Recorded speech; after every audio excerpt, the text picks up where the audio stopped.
Sir, ಈಗ ಬಿಜೆಪಿಯವರು NIA ತನಿಖೆ ನಡೆಸಬೇಕು ಅನ್ನುವಂತ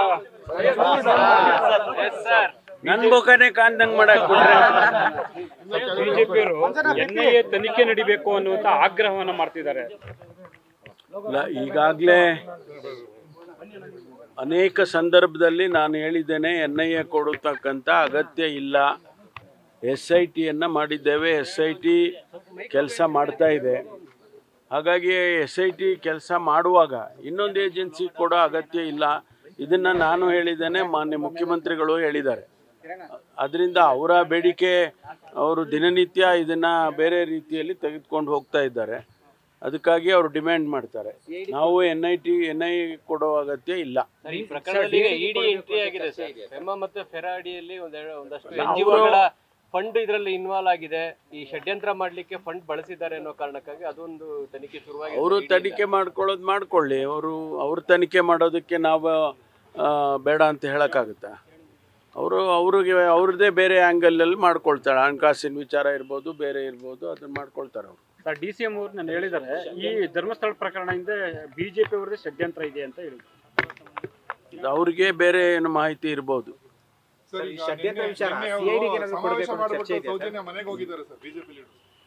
ಯಾರ ಮನೆಗೆ? ಏನ್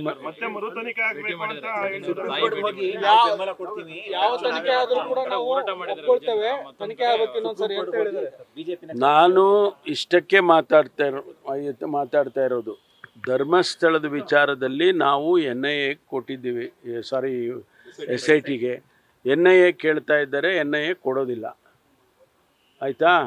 ಬೇರೆ ತನಿಖೆ ಮುಗಿಯೋವರೆಗೂ ಕೂಡ ನಾವು ಯಾವುದನ್ನು ವಿಚಾರಗಳನ್ನು ಹೇಳೋದಕ್ಕೆ ಬರೋದಿಲ್ಲ. ಪದೇ ಪದೇ ಹೇಳ್ತಲೇ ಇದ್ದೀನಿ ನಾನು. ಯಾಕೆಂದರೆ ತನಿಖೆಗೆ ತೊಂದರೆ ಮಾಡಬೇಕು ಅಂತಂದರೆ ಅದೆಲ್ಲ ಆಗ್ಬೋದು. ಆದರೆ ಇವರ ಉದ್ದೇಶಗಳು ಏನಿದೆ ಗೊತ್ತಿಲ್ಲ ನನಗೆ. ತನಿಖೆ ತೊಂದರೆ ಮಾಡಬೇಕು ಅಂತಿದ್ದಾರಾ ಇವರು? ನನಗೆ ಹಂಗೆ ಕಾಣಿಸ್ತಾ ಇದೆ. ಯಾಕೆಂದರೆ ಈಗ ತನಿಖೆ ನಡೀತಾ ಇದೆ. ತನಿಖೆಯಲ್ಲೇನು ಕೂಡ ತಪ್ಪಿಲ್ಲಲ್ಲ. ತನಿಖೆನಲ್ಲಿ ಏನಾರು ತಪ್ಪಿದೆಯಾ? ಆ ಪ್ರಶ್ನೆ ಯಾವಾಗ ಬರುತ್ತೆ ಅಂತ ಹೇಳಿದ್ರೆ, ನಾವು ಇನ್ನೊಂದು ಏಜೆನ್ಸಿ ಕೊಡಬೇಕು ಅನ್ನುವಾಗ ತನಿಖೆಯಲ್ಲಿ ತಪ್ಪಿದ್ರೆ ಇನ್ನೊಂದು ಏಜೆನ್ಸಿ ಯೋಚನೆ ಮಾಡ್ಬೋದು.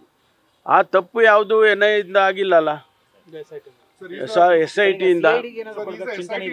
SITಯಲ್ಲಿ ಯಾವುದೇ ಆಗಿಲ್ಲ.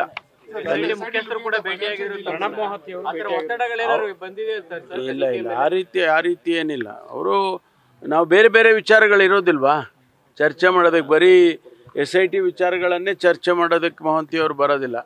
SIT ಒಂದು ಭಾಗ, ಅವರಿಗೆ ಬೇರೆ ಬೇರೆ ಕೆಲಸಗಳ ISD ಇನ್ಚಾರ್ಜ್. ಮಹಿಳೆ ಬಂದು ಹೇಳ್ತಾ ಇದ್ದಾರೆ ಸರ್, ನಾನು ಅವತ್ತು ನೋಡಿದ್ದೆ, ನಾನು ಕೂಡ ಸಾಕ್ಷಿಯಾಗಿದ್ದೇನೆ ಅಂತ. ಅವರು ಕೂಡ ತನಿಖೆ ಆಗ್ತಾರೆ ಸರ್. ಅದೆಲ್ಲ SIT ಗಮನಿಸುತ್ತೆ, ಅದೆಲ್ಲವನ್ನು ಗಮನಿಸ್ತಾರೆ.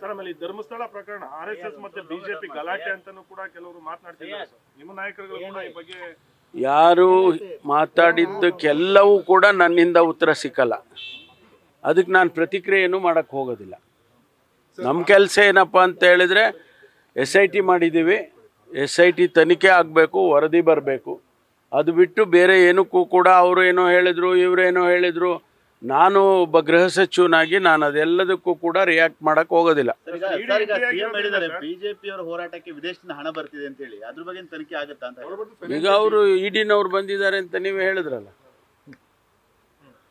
ಅಲ್ಲ ಸರ್, ಇಡಿ ತನಿಖೆ ಈಗ ಎಂಟ್ರಿ ಕೊಟ್ಟಿರೋದ್ರಿಂದ SIT ತನಿಖೆಗೆ ಎಲ್ಲ ಒಂದು ಕಡೆ ಹಿನ್ನಡೆ ಆಗ್ಬೋದಾ ಅಥವಾ ಹೇಗೆ? ನೋಡಿ, ಅವರು ಯಾವ ಟರ್ಮ್ಸ್ ಆಫ್ ರೆಫರೆನ್ಸಿಂದ ಮಾಡ್ತಿದ್ದಾರೆ ಗೊತ್ತಿಲ್ಲ ನಮಗೆ.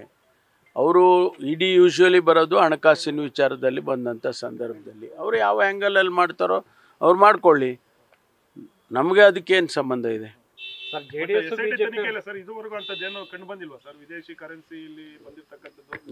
ಅವರಿಗೆ ಕೊಟ್ಟಿರುವ ಟರ್ಮ್ ಆಫ್ ರೆಫರೆನ್ಸ್ ಏನಂದರೆ, ಅವರು ಏನು 164 ಸ್ಟೇಟ್ಮೆಂಟಲ್ಲಿ ಆ ವ್ಯಕ್ತಿ ಚಿನ್ನಯ್ಯ ಹೇಳಿದ್ದಾನೆ ಅದನ್ನು ಮಾತ್ರ ನೋಡ್ತಿದ್ದಾರೆ ಅವರು. Thank you. ನ್ಯೂಸ್ ಫಸ್ಟ್, ನಿರ್ಭೀತಿಯಿಂದ ನಿಮ್ಮ ಪರವಾಗಿ.